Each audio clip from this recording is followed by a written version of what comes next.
Parsha 1, Briesheet. Genesis 1:1 through 6:8. In the beginning God created the heavens and the earth. The earth was unformed and void. Darkness was on the face of the deep, and the Spirit of God hovered over the surface of the water. Then God said, "Let there be light," and there was light. God saw the light was good, and God divided the light from the darkness. God called the light day, and the darkness he called night. So there was evening, and there was morning, one day. God said, "Let there be a dome in the middle of the water. Let it divide the water from the water." And God made the dome and divided the water under the dome from the water above the dome. That is how it was. And God called the dome sky. So there was evening, and there was morning, a second day. God said, "Let the water under the sky be gathered together into one place, and let it dry land appear." And that is how it was. God called the dry land earth, and the gathering together of the water he called seas. And God saw that it was good. God said, "Let the earth put forth grass, seed-producing plants, and fruit trees, each yielding its own kind of seed-bearing fruit on the earth." And that is how it was. The earth brought forth grass, plants, each yielding its own kind of seed and trees, each producing its own kind of seed-bearing fruit. And God saw that it was good. So there was evening, and there was morning, a third day. And God said, "Let there be lights in the sky, in the dome of the sky, to divide the day from the night. Let them be for a sign, seasons, days, and years. And let them be for lights in the dome of the sky, to give light to the earth." And that is how it was. God made the two great lights, the larger light to rule the day, and the smaller light to rule the night, and the stars. God put them in the dome of the sky to give light to the earth, to rule over the day and over the night, and to divide the light from the darkness. And God saw that it was good. So there was evening, and there was morning, a fourth day. God said, "Let the water swarm with swarms of living creatures, and let the birds fly above the earth in the open dome of the sky." And God created the great sea creatures and every living thing that creeps, so that the water swarmed with all kinds of them, and there was every kind of winged bird, and God saw that it was good. Then God blessed them, saying, "Be fruitful and multiply, and fill the waters of the sea, and let the birds multiply on the earth." So there was evening, and there was morning, a fifth day. And God said, "Let the earth bring forth each kind of living creature, each kind of livestock, crawling animal, and wild beast." And that was how it was. God made each kind of wild beast, each kind of livestock, and every kind of animal that crawls along the ground. And God saw that it was good. Then God said, "Let us make mankind in our image, in the likeness of ourselves, and let them rule over the fish in the ocean, in the sea, the birds in the air, and the animals all over the earth, and over every crawling creature that crawls on the earth." So God created mankind in his image, and in the image of God he created them. Male and female he created them. God blessed them, and God said to them, "Be fruitful, multiply the earth, and subdue it. Rule over the fish in the sea, the birds in the air, and every living creature that crawls on the earth." Then God said, "Here, throughout the whole earth I am giving you as food every seed-bearing plant, every tree with seed-bearing fruit, and to every animal, bird in the air, creature crawling on the earth, in which there is a living soul, I am giving as food every kind of green plant." And that is how it was. God saw everything that he had made, and indeed it was very good. And so there was evening, and there was morning, a sixth day. Thus the heavens and the earth were finished, along with everything in them. On the seventh day God was finished with his work which he had made. So he rested on the seventh day from all his work which he made. God blessed the seventh day and separated it as holy, because on that day God rested from all his work which he had created, so that it itself could produce. Here is the history of the heavens and the earth when they were created. On the day that Adonai God made earth and heaven, there was yet no wild bush on the earth, and no wild plant had as yet sprung up, for Adonai God had not caused it to rain upon the earth, and there was no one to cultivate the ground. Rather a mist went up from the earth, which watered the entire surface of the ground.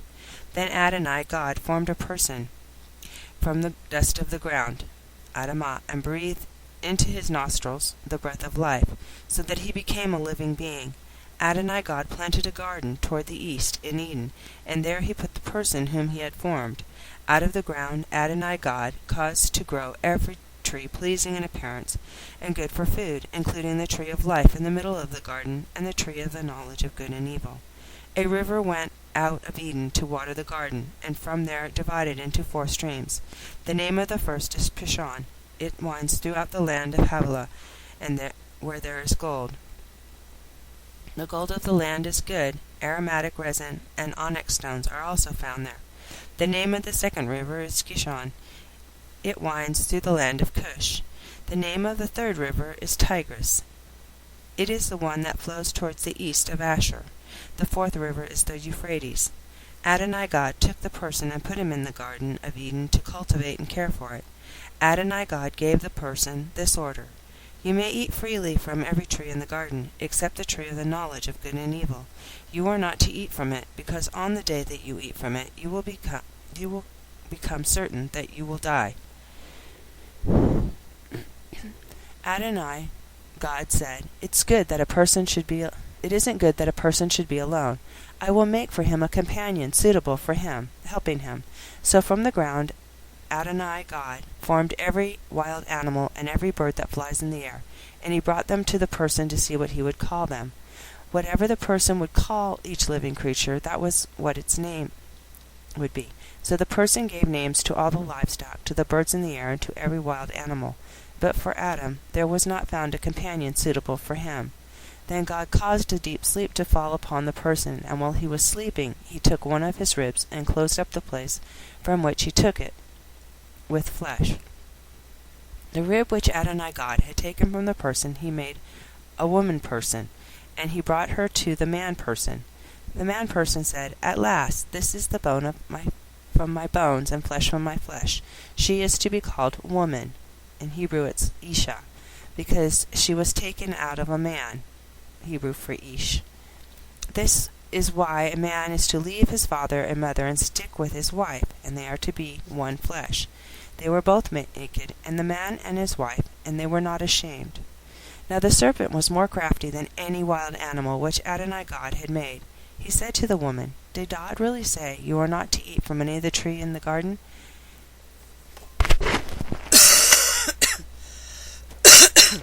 Excuse me, I'm recovering from a cold. The woman answered the serpent, We may eat from the fruit of the trees of the garden, but about the fruit of the tree in the middle of the garden, God said, You are neither to eat from it nor touch it, or you will die. The serpent said to the woman, It is not true that you will surely die, because God knows that on the day that you eat from it, your eyes will be opened, and you will be like God, knowing good and evil. When the woman saw that the tree was good for food, and that it had a pleasing appearance, and that the tree was desirable for making one wise, she took some of its fruit and ate. She also gave some to her husband, whom was with her, and he ate. Then the eyes of both of them were opened, and they realized that they were naked, so they sewed fig leaves together to make themselves loincloths. They heard the voice of Adonai God walking in the garden at the time of the evening breeze. So the man and his wife hid himself from the presence of Adonai God, among the trees in the garden. Adonai God called to the man, Where are you? He answered, I heard your voice in the garden, and I was afraid, because I was naked, so I hid myself. He said, Who told you that you were naked? Have you eaten from the tree which I ordered you not to eat? The man replied, The woman you gave to be with me, she gave me the fruit from the tree, and I ate. Adonai said to the woman, What is this you have done? The woman answered, The serpent tricked me, so I ate. Adonai God said to the serpent, Because you have done this, you are cursed more than all livestock and wild animals. You will crawl on your belly and eat the dust as long as you live. I would put animosity between you and the woman, between your descendant and her descendant. He will bruise your head, and you will bruise his heel. To the woman he said, I will greatly increase your pain and childbirth. You will bring forth children in pain. Your desire will be toward your husband, but he will rule over you. To Adam he said, Because you listened to what your wife said and ate from the tree that I gave you the order, you are not to eat from it. The ground is cursed on your account. You will work hard to eat from it as long as you live. It will produce thorns and thistles for you, and you will eat field plants. You will eat bread by the sweat of your forehead till you return to the ground, for you were taken out of it, you are dust, and you will return to dust. The man called to his wife Hava, life, because she was the mother of all living. Adonai God made the garments of skin for Adam and his wife, and clothed them. Adonai God said, See, the man has become like one of us, knowing good and evil. Now to prevent his putting out his hand and taking also from the tree of life, eating and living forever, Therefore Adonai sent him out of the Garden of Eden to cultivate the ground from which he was taken. So he drove the man out, and he placed at the east of the Garden of Eden the Kivrim, with a flaming sword, which turned in every direction to guard the way to the tree of life. The man had sexual relations with Hava his wife. She conceived, gave birth to Cain, which means acquisition, and said, I have acquired a man from Adonai. In addition, she gave birth to his brother Hevel. Hevel kept sheep, while Cain worked the soil. In the course of time, Cain brought an offering to Adonai from the produce of the soil, and Hevel too brought from the firstborn of his sheep, including their fat. Adonai accepted Hevel and his offering, but did not accept Cain and his offering. Cain was very angry, and his face fell. Adonai said to Cain, Why are you angry? Why so downcast? Are you doing what is good? Shouldn't you hold your head high? And if you don't do what is good, sin is crouching at the door. It wants you, but you can rule over it. Cain had words with Hevel his brother. Then one time, when they were in the field, Cain turned to Hevel his brother and killed him. Adonai said to Cain, Where is Hevel your brother? And he replied, I don't know. Am I my brother's guardian? He said, What have you done? The voice of your brother's blood is crying out to me from the ground. Now you are cursed from the ground, which has opened its mouth to receive your brother's blood at your hands. When you form the ground, it will no longer yield its strength to you. You will be a fugitive wandering the earth. Cain said to Adonai, My punishment is greater than I can bear. You are banning me today from the land and from your presence. I will be a fugitive wandering the earth, and whoever finds me will kill me. Adonai answered him, Therefore whoever kills Cain will receive a vengeance sevenfold. And Adonai put a sign on Cain, so that one who found him would not kill him. So Cain left the presence of Adonai and lived in the land of Nod, which means wandering, east of Eden.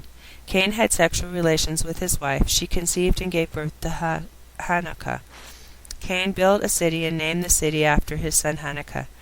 Hanukkah was born Irad. Irad fathered Michal. Michal fathered Methuselah, and Methuselah fathered Lamech. Lamech took himself 2 wives. The name of the one Ada, while the name of the other was Zillah. Ada gave birth to Yavel, and he was the ancestor of those who lived in tents and have cattle. His brother was Yuval, and he was the ancestor of all who play lyre and flute. Zillah gave birth to Tuval Cain, and who forged all kinds of tools from brass and iron. The sister of Tuval Cain was Naamah. Lamech said to his wives, Ada and Zillah, Listen to me, wives of Lamech, hear what I say. I killed a man for wounding me, as a young man who injured me.